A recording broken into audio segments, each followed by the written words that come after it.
الحمد لله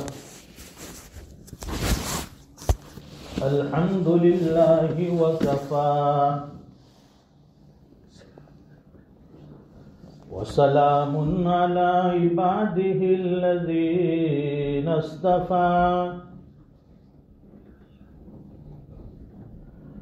خصوصا على أفضلهم وخاتم النبيين محمد الأمين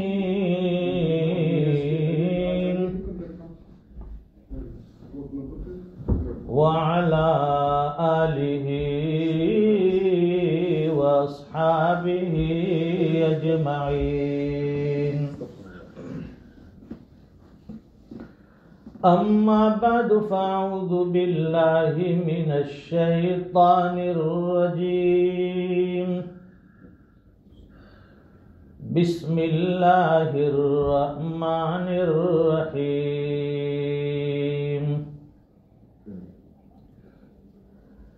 يا أيها الذين آمنوا توبوا إلى الله توبة نصوحا صدق الله العظيم. ایک مرتبہ عظمت سے درود پاک پڑھے. اللہم صلی علی سیدنا و مولانا محمد وعلى آل سیدنا محمد وبارک وسلم. بزرگان محترم، معزز علماء کرام، ملت اسلامیہ کے جوانوں اور دینی بھائیوں،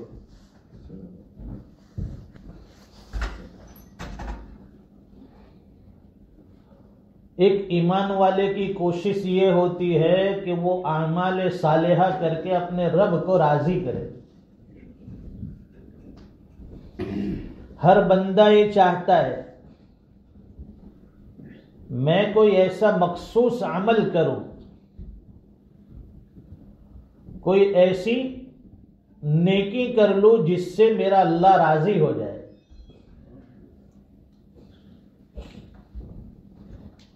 اس لیے کہ زندگی کی دوڑ دھوپ کب اور کہاں ختم ہو جائے کسی کو پتہ نہیں. انسان پیدا کہاں ہوتا ہے،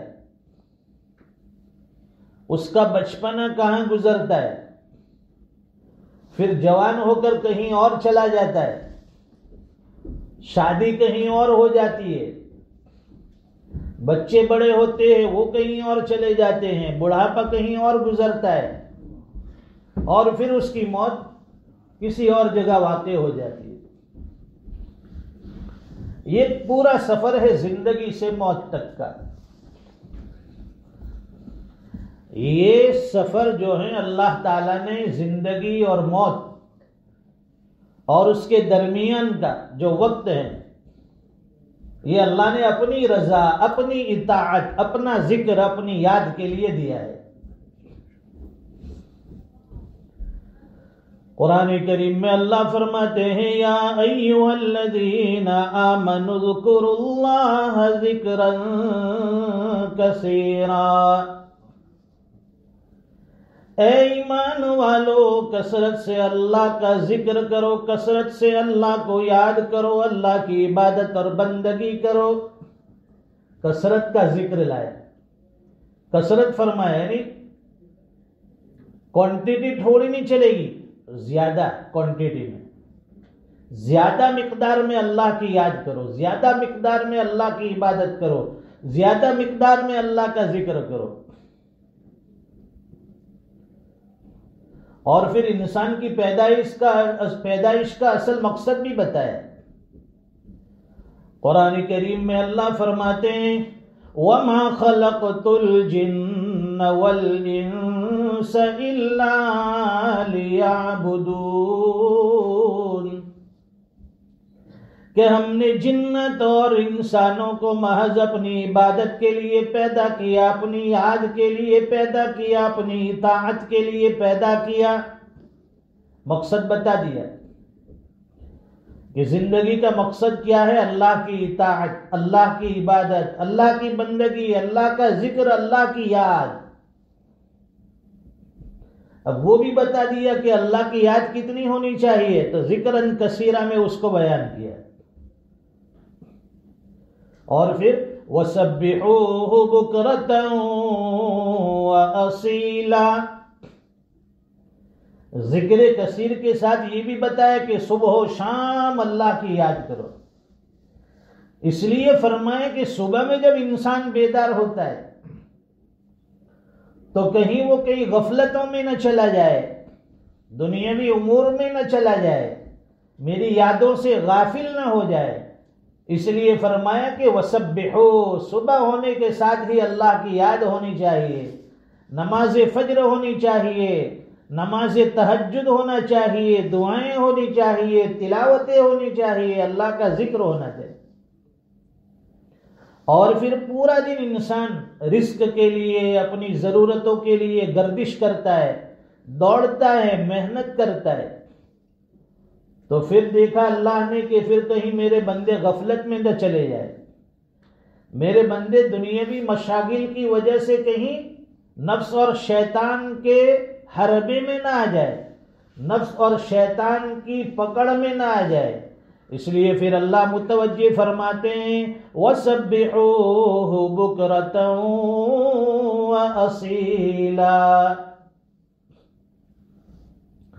اللہ کا ذکر کرو، اٹھتے بھی، بیٹھتے بھی، جاگتے بھی، سوتے بھی، چلتے بھی، پھرتے بھی، ہر حال میں اللہ کا ذکر مقصود، ہر حال میں اللہ کی عبادت مقصود، اللہ کی یاد مقصود۔ صرف نمازوں کے ذریعے اللہ کی یاد اور اللہ کا ذکر ہو جائے، اللہ کی عبادت ہو جائے، یہ کافی نہیں ہے۔ نماز ایک بہت بڑی عبادت ہے، یہ 5 وقتہ نمازیں ادا کی، اس کے ساتھ باقی اوقات میں دوسرے معمولات، دوسرے طریقے سے بھی اللہ کی یاد ہونی چاہیے۔ اس میں نوافل ہیں، تلاوت قرآن ہے، ذکر و اذکار ہیں، دعائیں ہیں، اچھی باتیں ہیں، صدقات خیرات ہیں، بھلی باتوں کا حکم دینا، بری باتوں سے روکنا، امر بالمعروف نہی عن المنکر، یہ ساری نیکیاں، اس میں کسی نہ کسی نیکی میں بندہ مشغول رہنا چاہے۔ جہاں غفلت میں آتا ہے بندہ گناہوں میں مبتلا ہو جاتا ہے، جہاں غفلت ہوئی شیطان اس کو بہکا دیتا ہے، نفس اور شیطان اسے دوسرے راستے پر لگا دیتا ہے۔ اس لیے آپ نے دیکھا ہوگا کہ شکاری کی جال میں وہی پرندہ آتا ہے جو اللہ کی یاد سے غافل ہو جاتا ہے۔ جب وہ اللہ کی یاد سے غافل ہو جاتا ہے تو وہ شکاری کی جال میں پھنس جاتا ہے۔ مولانا روم رحمت اللہ علیہ فرماتے ہیں کہ تھوڑی دیر کی غفلت، چند منٹوں کے لیے وہ دانہ چگنے کی وجہ سے ذکر الہی سے، یاد الہی سے پرندہ غافل ہو گیا اور اس پر شکار کا جال آ کر اس نے بچھا دیا۔ تو اے انسان، تو 24 گھنٹے کی زندگی میں کتنے اوقات اللہ کی یاد سے غافل ہوتا ہے، شیطان کی جال میں تو پھنس جاتا ہے، ہر طرف شیطان کی جال بچھی ہوئی ہے۔ آپ گھر سے قدم نکالو، مسجد سے قدم نکالو، چاروں طرف آپ کو گناہوں کے ماحول نظر آئیں گے۔ اس ماحول میں ہمیں اپنے آپ کو بچانا ہے، اپنے ایمان اور اسلام کی حفاظت کرنی ہے۔ دن بھر کے اوقات میں مشغولیت کے باوجود ہمیں نمازوں کا پورا اہتمام کرنا پڑے گا، اور پھر نمازوں کے اہتمام کے ساتھ ساتھ ہمیں اپنے کمائی کے طریقے میں حلال اور حرام کی بھی تمیز اور فرق رکھنا پڑے گا۔ بھئی حلال طریقہ کون سا ہے، حرام طریقہ کون سا ہے؟ حلال کے ذریعے سے جو آمدنی ہوگی ہم اس کو ویلکم کریں گے، آؤ اللہ کی طرف سے ہے حلال ذریعہ، اور جہاں حرام آئے گا اس کی مقدار زیادہ ہوگی، اس کی کوانٹٹی زیادہ ہوگی، وہاں ہمارے ایمان کی آزمائش ہوگی کہ اس کا ایمان کتنا مضبوط ہے۔ مال حرام اس کو مل رہا ہے لیکن وہ اپنے آپ کو جب اس سے بچا لیتا ہے تو اس بندے کو اللہ کی رضا نصیب ہو جاتی ہے، اس کے ایمان میں تقویت اور اس کے ایمان میں مضبوطی آ جاتی ہے۔ اللہ تعالی ہمیں سمجھنے کی توفیق عطا فرمائے۔ یہ کتنا پیارا مہینہ جس سے ہم اور آپ گزرے ہیں۔ ابھی ابھی رمضان کا مہینہ گزرا، ابھی ابھی ہم نے روزے چھوڑے ہیں، ابھی ابھی تراویح جیسی مبارک عبادت چھوڑی ہے۔ کتنا نورانی ماحول تھا، مسجدیں بھری ہوئی تھی، مصلیوں کی آمد و رفت لگی ہوئی تھی، گلی کوچی سے ہر مصلی، ہر نمازی، ہر مسلمان، بھئی کہاں جا رہے ہو؟ مسجد میں۔ کیوں جا رہے ہو؟ رمضان چل رہا ہے۔ کیوں جا رہے ہو؟ نماز کے لیے جا رہے ہیں۔ کیوں جا رہے ہیں؟ تراویح ہوگی۔ عبادتوں کے لیے دوڑ دوڑ کر مسلمان آتا تھا۔ پھر کیا وجہ ہے کہ جیسے ہی رمضان چلا جاتا ہے مسجدیں خالی ہو جاتی ہے؟ پھر کیا وجہ ہے کہ رمضان چلا جاتا ہے نمازیوں کو تلاش کرنا پڑتا ہے؟ پھر کیا وجہ ہے کہ رمضان چلا جاتا ہے مسلمان پہچان میں بھی نہیں آتا؟ ہمیں رمضانی مسلمان نہیں بننا ہے۔ 24/7 24 گھنٹے کی ہماری زندگی ایک مسلمان جیسی ہونی چاہیے۔ ہماری وضاقت مسلمانوں والی ہو، ہمارا حلیہ مسلمانوں والا ہو، ہمارے اخلاق اور کردار مسلمانوں والے ہو۔ سب کو ہم لوگ راضی کر لیتے لیکن اللہ کو ناراض کر دیتے۔ ہماری شادی دیکھیے، ہمارے گھروں کے فنکشن دیکھیے، سب کو راضی کرنے کی فکر، لسٹ بنانے لگتے ہیں کہ فلاں کو دعوت دینی ہے، فلاں رشتہ دار کو، فلاں پڑوسی کو، فلاں پہچان والے کو۔ سب کو یاد رکھا ہم نے کہ کہیں غلطی سے کسی کا نام نہ رہ جائے، بار بار لسٹ کو چیک کیا جاتا ہے، کسی کا نام رہ تو نہیں گیا۔ پھر گھر میں بھی بتاتے ہیں کہ کسی کا نام باقی ہے، اگر باقی ہو تو اس کو ایڈ کیا جائے۔ کیوں بھائی؟ کہ اگر ہم لوگ نام بھول گئے تو وہ ناراض ہو جائے گا، برادری ناراض ہو جائے گی، ہمارے پڑوسی ناراض ہو جائیں گے، ہمارے رشتہ دار ناراض ہو جائیں گے۔ لیکن آپ سوچئے کہ اس پورے فنکشن میں، پورے پروگرام میں، پوری تقریب میں کبھی ہمارے گھر میں یہ مشورہ ہوا کہ ہماری یہ شادی، ہمارے گھر کا یہ پروگرام اللہ اور اس کے رسول کی رضا کے مطابق بھی ہونا چاہیے؟ اس میں کوئی عمل ایسا نہ ہو کہ جس میں اللہ اور اس کے رسول کی ناراضگی آ جائے۔ کہیں شریعت سے ہٹ کر کوئی ہم لوگ کام تو نہیں کر رہے۔ آج کل کی شادیاں بھی بربادیاں بن گئی ہے، اس میں دنیا بھر کا خرچ۔ ماں باپ سے پوچھتے ہیں کہ بھئی اتنا بڑا خرچ کیوں کرتے ہو؟ تو ماں باپ کا جواب کیا ہوتا ہے پیرنٹس کا؟ کہتے ہیں کہ بھئی بچوں کی ضد تھی۔ ارے بچے تو آگ لگانے کے لیے بھی کہیں گے کہ گھر میں آگ لگا دے، تو آپ لگانے والے نہیں لگائیں گے۔ ہر چیز میں، ہر جگہ پر، ہر بات میں اولاد کی بات ماننا، بچوں کی بات ماننا ضروری نہیں ہے، ان کو سمجھایا جائے۔ ابھی ابھی میں نے سنا ہے کہ یہاں پر الحمدللہ اب کچھ بچے بھی سمجھدار ہوئے ہیں، وہ اپنے والدین سے، ماں باپ سے خود کہتے ہیں کہ ہماری شادی میں اتنے 1000 پاؤنڈ کا جو خرچ ہونے والا ہے یا آپ کرنے والے ہو، بہتر یہ ہے کہ وہ پیسے اور وہ پاؤنڈ آپ ہمیں دے دیں، ہم اس کے ذریعے سے ایک مکان خرید لیں تاکہ ہماری ضرورت اس سے پوری ہو جائے۔ یہ بہت اچھی چیز ہے۔ جو پیسے ضائع ہونے والے ہیں، برباد ہونے والے ہیں، اب وہی پیسے ہماری اولاد کی ضرورتوں میں لگ گئے۔ ایک دن کی شادی میں 1000 پاؤنڈ ہم لوگ اڑا دیتے ہیں۔ اللہ اور اس کے رسول کی ناراضگی کی کوئی فکر نہیں۔ سارا جہاں ناراض ہو پرواہ نہ چاہیے، مد نظر تو مرضی جانا نہ چاہیے، بس اس نظر سے دیکھ کے تو کریے فیصلہ کیا کیا تو کرنا چاہیے، کیا کیا نہ چاہیے۔ سب لوگوں کی ناراضگی کی فکر ہے، پڑوسیوں کے ناراض ہونے کا ڈر ہے، رشتہ داروں کے ناراض ہونے کا خوف ہے، دوست اور برادری کے ناراض ہونے کا ہمیشہ ڈر لگا ہے۔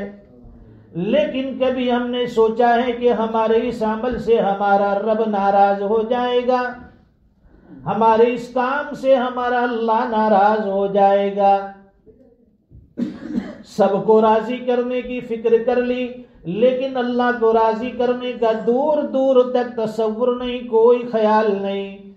اصل زندگی کا مقصد تو یہ ہے کہ اپنے رب کو راضی کرنے والے اعمال کرو، اپنے رب کو منا لو۔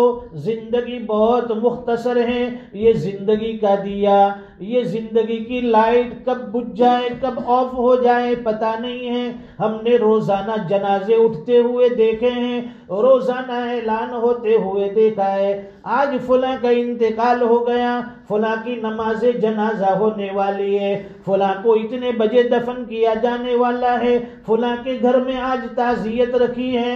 یہ سارے اعلان ہم لوگ روزانہ سنتے ہیں، یہ ساری خبریں روزانہ پڑھتے ہیں، لیکن دل اتنا غافل ہو گیا ہے، دل دماغ میں اس بات کا کبھی احساس نہیں ہوا، کبھی تصور نہیں آتا کہ ایک دن ہمارا بھی اعلان ہوگا، ایک دن ہمیں بھی مرنا ہے، ایک دن ہمیں غسل دیا جائے گا، کفن پہنایا جائے گا، جنازے میں لٹایا جائے گا، ہماری نماز جنازہ پڑھی جائے گی، ہمیں قبر کے اندر اتارا جائے گا۔ قبر کہتی ہے کہ میں اندھیریوں کا گھر ہوں، قبر کہتی ہے کہ میں کیڑوں مکوڑوں کا گھر ہوں، قبر کہتی ہے کہ میں تنہائی کا گھر ہوں۔ یہاں کوئی چیز نہیں چلے گی، یہاں حسب نسب نہیں چلے گا، یہاں تمہارا مال و دولت کام نہیں آئے گا، یہاں تمہاری مالداری کام نہیں آئے گی، یہاں تمہارا خاندان برادری کنبہ قبیلہ کام نہیں آئے گا، اور یہاں کسی کو آنے کی اجازت نہیں، یہاں تمہارا کوئی ہیلپ کرنے والا نہیں ہوگا، کوئی مددگار نہیں ہوگا۔ قبر کے اندر تم ہوگے اور تمہارے اعمال ہوں گے۔ اس قبر کی ہمیں تیاری کرنی ہے۔ زندگی میں اللہ نے بہترین لباس دیا، زندگی میں اللہ نے بہترین مکان دیا، بہترین بیڈ پر ہم سوتے ہیں، اچھے سے اچھا کھانا کھاتے ہیں، اچھی سے اچھی گاڑیوں میں سوار ہوتے ہیں اور ہیپی لائف، خوشیوں والی زندگی گزارتے ہیں۔ کبھی یہ بھی سوچا کرو کہ ہماری موت بھی ایسی آئے کہ قبر کے اندر ہمیں راحت مل جائے، قبر کا سکون نصیب ہو جائے، منکر نکیر کے سوال ہمارے لیے آسان ہو جائے، حساب کتاب ہمارا آسان ہو جائے، پل صراط سے گزرنا آسانی سے ہو جائے، میزان عمل میں نیکیوں کا پلڑا جھک جائے، اللہ کی رضا کا پروانہ نصیب ہو جائے، جنت میں داخل ہونے کا پروانہ اللہ نصیب فرما دے۔ یہ نہیں سوچتے ہم لوگ۔ یہ کتنی مبارک پیاری زندگی اور کتنی بہترین جوانی اللہ نے عطا فرمائی، لیکن اس کی ہمیں قدر نہیں ہے۔ ہماری عبادتیں کیسی ہے؟ شاعر تو کہتا ہے کہ ہماری عبادتوں کے اوپر بھی ہمیں توبہ کرنے کی ضرورت ہے۔ معصیت را خندہ می آیت بر استغفار ماں، کہ ہماری استغفار پر بھی ہنسی آتی ہے، ہماری عبادتوں پر بھی ہنسی آتی ہے۔ ایسی ہماری عبادتیں ہیں ٹوٹی پھوٹی، لیکن اس رب کا کرم ہے کہ نواز دیتے ہیں، قبول کر لیتے ہیں۔ اس لیے قرآن کریم کی جو آیت پڑھی، یا ایھا الذین آمنوا توبوا الی اللہ توبۃ نصوحا، اے ایمان والو اللہ کی طرف سچی توبہ کر لو، اے ایمان والو اللہ کی طرف لوٹ کر آ جاؤ، گناہوں کو چھوڑ دو، معصیت کو چھوڑ دو، غفلتوں کو چھوڑ دو، اللہ کو راضی کرنے کے لیے آ جاؤ۔ تو دیکھیے، اس لیے فرمایا کہ انسان کی زندگی ذکر سے شروع ہوتی ہے اور ذکر پر ختم ہونی چاہیے۔ ابتدا میں بھی اللہ کا ذکر، انتہا میں بھی اللہ کا ذکر، اور درمیان میں معافی، استغفار اور توبہ کرتے رہنا چاہیے، تاکہ اللہ تعالی ہمارے گناہوں کو معاف فرما دے۔ رمضان کی جتنی عبادتیں ہوئی، جتنی نیکیاں ہوئی، اللہ اپنے فضل سے قبول فرما لے۔ جو کمی کوتاہی رہی، جو غفلتیں ہوئی، اللہ تعالیٰ اس کو معاف فرما دے، طویل زندگی عطا فرما کر بار بار رمضان جیسا برکت و رحمت والا مہینہ اللہ تعالی ہم جیسے گنہگاروں کو نصیب فرمائے، اللہ تعالی ہمارے بیماروں کو شفا عطا فرمائے، ہمارے مقروضین کے قرضے کی ادائیگی کی شکلیں پیدا فرمائے، ہماری اولاد کو اللہ تعالی نیک صالح بنائے، جہاں بھی ہم رہے اللہ تعالی ہمارے ایمان اور اسلام کی حفاظت فرمائے۔ ہمارے مفتی ایوب صاحب بھی تشریف فرما ہے، مفتی یوسف صاحب کا حکم تھا کہ جمعہ سے پہلے تھوڑی دیر کے لیے خطاب ہو جائے، دین کی بات ہو جائے، آپ حضرات سے ملاقات ہو جائے۔ اللہ کا احسان ہوا، یہاں حاضر ہوئے، چند منٹوں کے لیے دین کی بات ہوئی، اللہ تعالی ہمارے حق میں قبول فرما لے، ہم سب کو عمل کی توفیق عطا فرمائے۔ وآخر دعوانا الحمدللہ رب العالمین۔ سنتیں پڑھ لے۔